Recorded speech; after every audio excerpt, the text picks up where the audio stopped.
So today's going to be an exciting video. I've reached the best part of the Project Honda that I'm going to get with throughout the build of it, and that is the turbocharging. So here we have an eBay turbocharger kit with everything that you'll need to make your car make all the swoosh swoosh sounds and get boost running, so that you can finally give your car the edge that it needs to keep up or blow the doors on other cars. I'm going to show you everything that I ordered for this kit, for this car, everything that comes with it, everything that you should need to get the boost going. And I'm going to show you how I hook up the lines, get the oil feed, get the oil drain. I'm going to show you how we're going to run the wastegate, how I'm going to put a screamer pipe on it, show you basically how to connect everything if y'all were interested in turbocharging your car, because this kit, even though it comes for this car, it's not going to be a direct bolt-on. Since it's an eBay kit, there's certain things that you're going to have to do to make it run proper, and I got all the tools to do it. So let's get started. I'm excited. Alright, so here's a list of some of the things that I have. I'm still waiting on a couple of things. We have the downpipe, stainless steel. It's actually pretty nice, and it's even got the bung here so that you can put a wideband.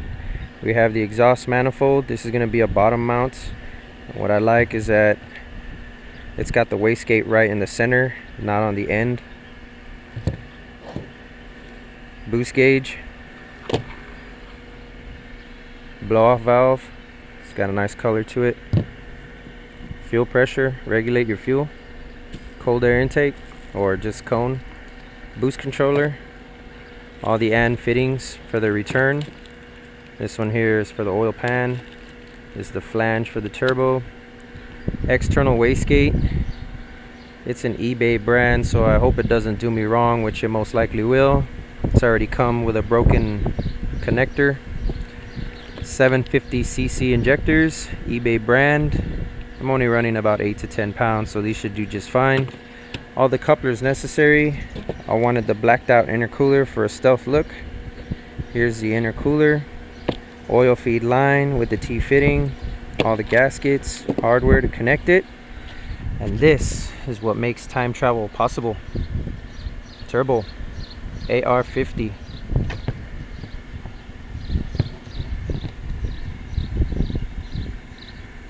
So the first thing I'm going to do is I'm going to mock up the turbo here onto the Mani so that I can put it on here, mock it up, and start clocking everything so that I can know how everything else is going to go. So that's, for me, the first thing that I'm going to start on. I wanted to start off on the oil pan on the bottom, but if I mock up the turbo, it'll help me to know exactly where to put the return drain back into. So for right now, let's go ahead and mock up the turbo to the exhaust Mani.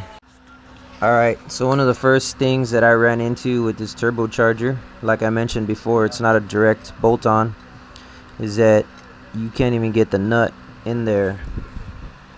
All of them else are fine. They'll go in there just fine, but this one right here, can't get the washer in there, which you could always bend the washer, but the nut. And I'm not about to go get a new nut, so what I'm gonna do, luckily for me, my dad has a bench grinder. I'm gonna notch a piece off right here. Just notch a piece off. It's really thick in here. I mean, it's real thick.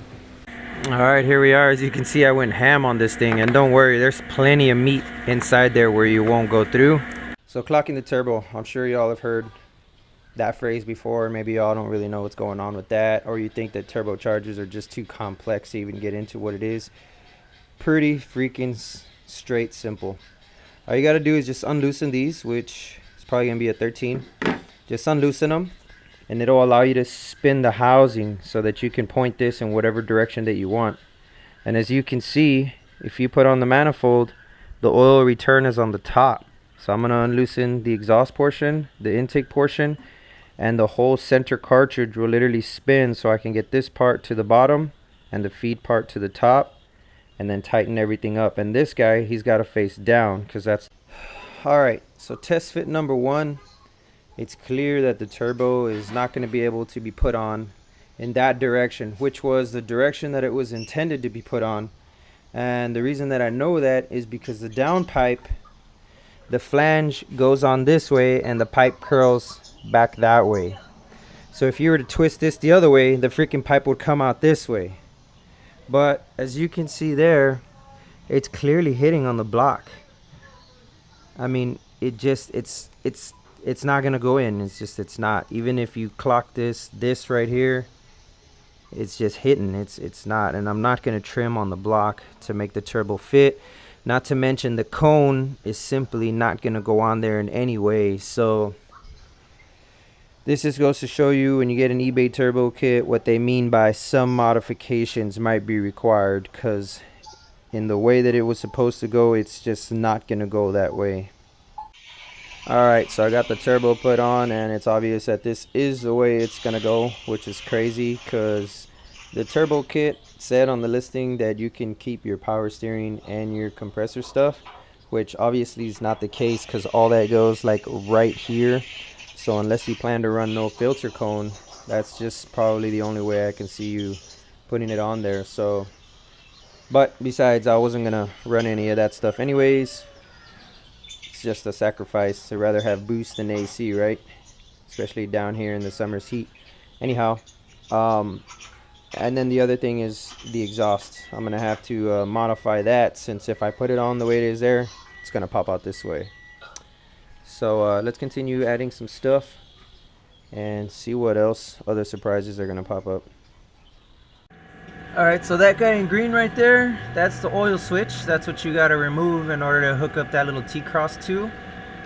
Keep in mind, you gotta take off the oil filter in order to even see him. Just unplug him, and it's a 24 millimeter that's gonna get that guy off. So let's take him out. Alright, so just a little snag that I ran into. As you can see, the cross is an angle a little bit, and the reason it's in that angle is because the oil filter wouldn't go on. It hits on that nut there on the bottom of the cross. So I had to put it in that angle, and there you can see the oil feed line is also going to be fed in an angle, which is no big deal. It's a 14. Just make sure you tighten it real tight, because you don't want to come back under here. And just about the only thing that kind of sucked is that this right here,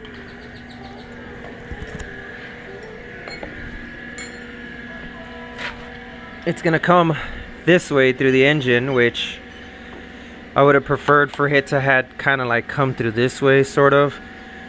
But hey, it's an oil feed, and as long as it feeds, it does its job. I'll find some way to zip it through here somehow, but as long as the feed, that's all that matters. So that's the way I had to do it. Just another snag with this universal turbo, so to speak.